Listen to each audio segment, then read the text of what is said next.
moment, I'm playing the Brit JM45 model with a bit of compression and a greenback IR. It sounds like this.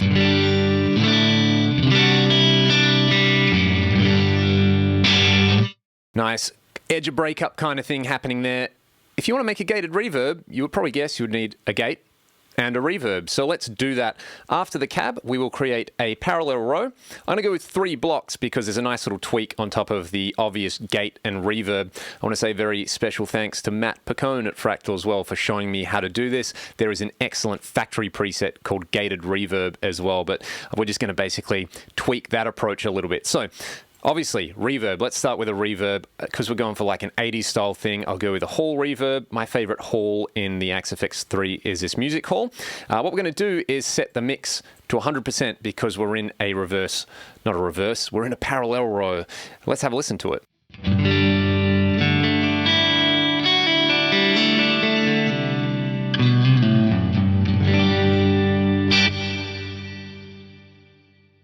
Beautiful sounding hall reverb there. Let's go ahead and add a gate, and this is where we really have to dial things in. Essentially, you've got the reverb time, the decay time, which on this reverb's over 3 seconds, which is plenty for what we want to do.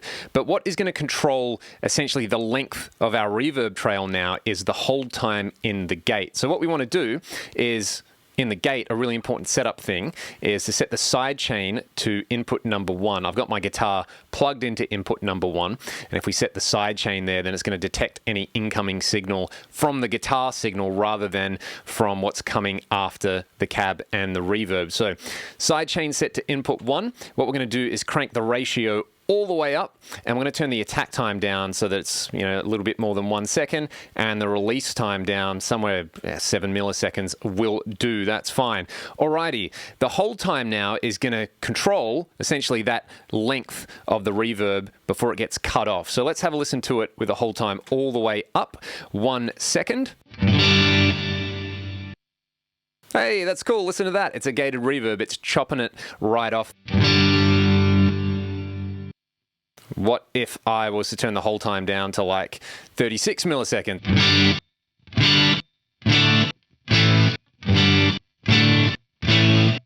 Or something a little bit more noticeable, like say 150-ish.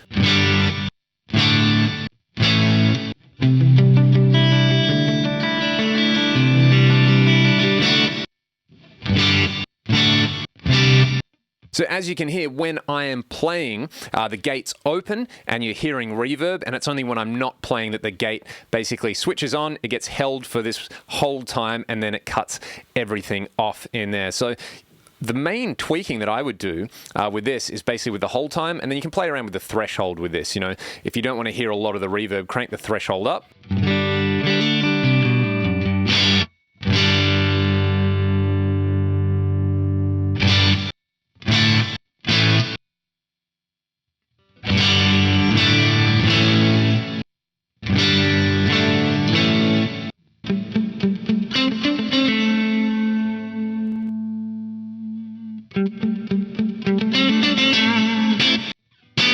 And a really cool thing to do with this is to tie the hold time to the tempo.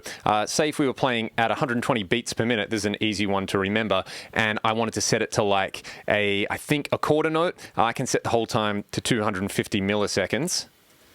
I can't remember if that's a quarter or an eighth, but whatever, we'll soon find out. So the tempo would be about...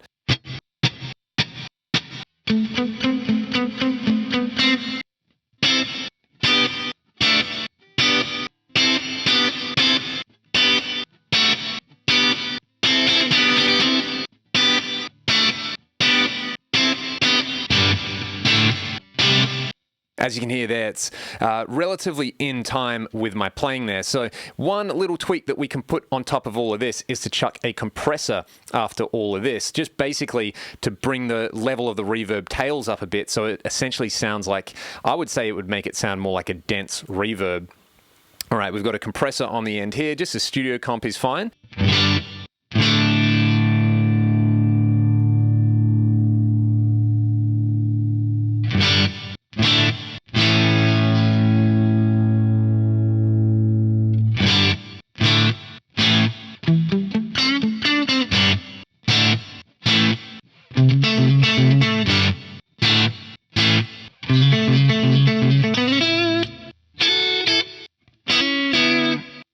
then we can use the level control and the release time. I'll probably turn the release time up a little bit over here and the level up a bit. And that basically gives you control in a way over the level of the gated reverb without affecting the actual like gate itself. So using this compressor, and it can kind of even things out, just basically makes it sound a little bit more 80s.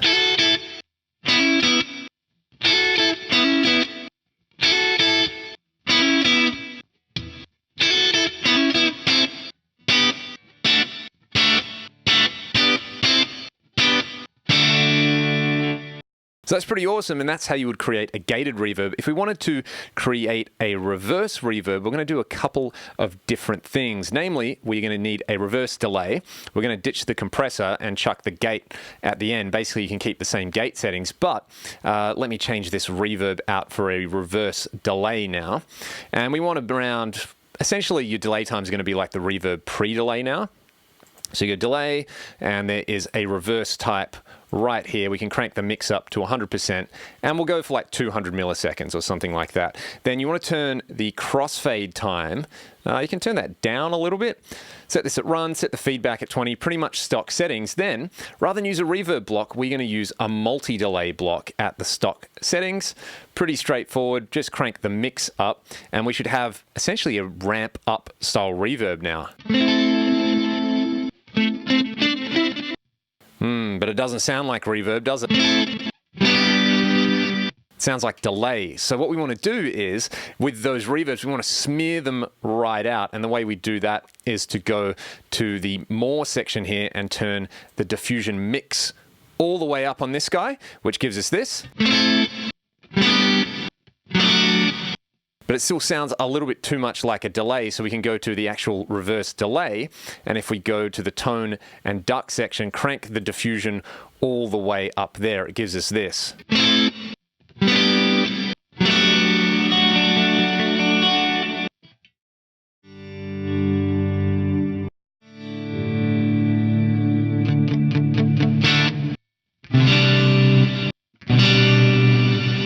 You hear that sort of like swell in reverse reverb style effect. Again, the whole time you can turn this up if you like and play around with the threshold as usual.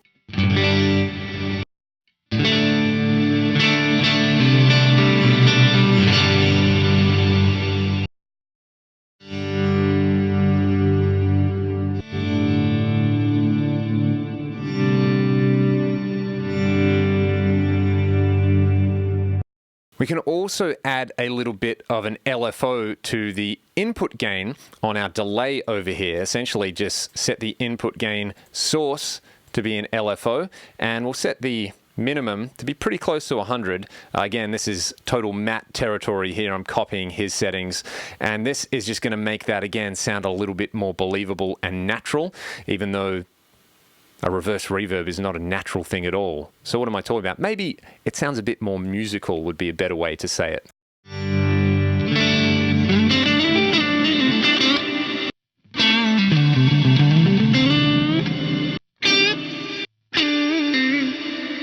And we can add some modulation to this delay as well. Essentially, if you just crank the depth up on LFO1, it's going to make it, again, sound a bit more musical.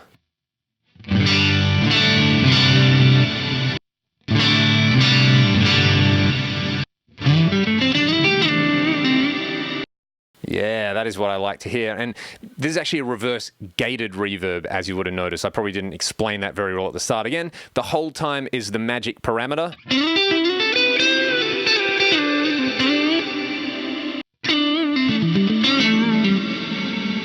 As well as fine-tuning the threshold for your guitar. I like the whole time, probably around like 600 milliseconds, somewhere in there anyway.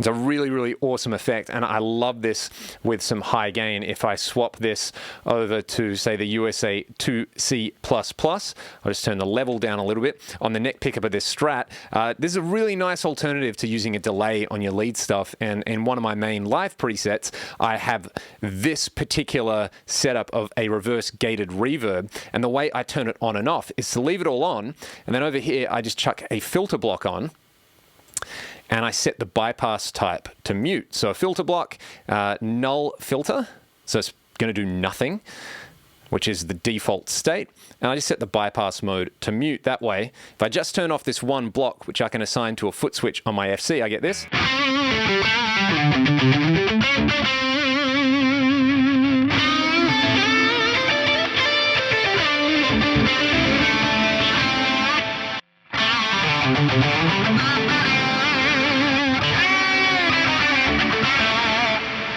And all I would do here is I would turn the input gain on the multi-delay down a little bit when I'm using a distorted sound.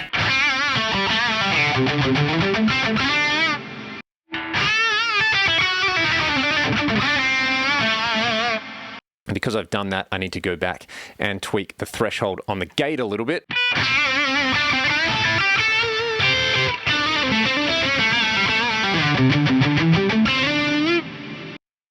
And it's awesome. It's a really cool effect. And you can see how you could use this essentially to create your own unique effects. Rather than try to emulate reverbs from the 80s, you could throw this together and use gates and compressors and reverse delays and reverbs and multi-delays and that diffusion parameter and this hold time in the gate to really come up with some unique sounding effects. So it just makes the Axe effects way, way more versatile if you're using it in the studio as well. If you wanted to use some of the excellent reverb algorithms on drums but have a gated reverb sound, you can do that just by adding a gate and optionally adding a compressor in there. So I hope this was useful. I hope it all kind of made sense, and hopefully it solves some problems for some of you guys out there. And it just sounds cool. You know, that's why I love it, and I love the level of flexibility that I've got in here with the Axe FX3. Thanks so much for watching, guys. I will see you next time.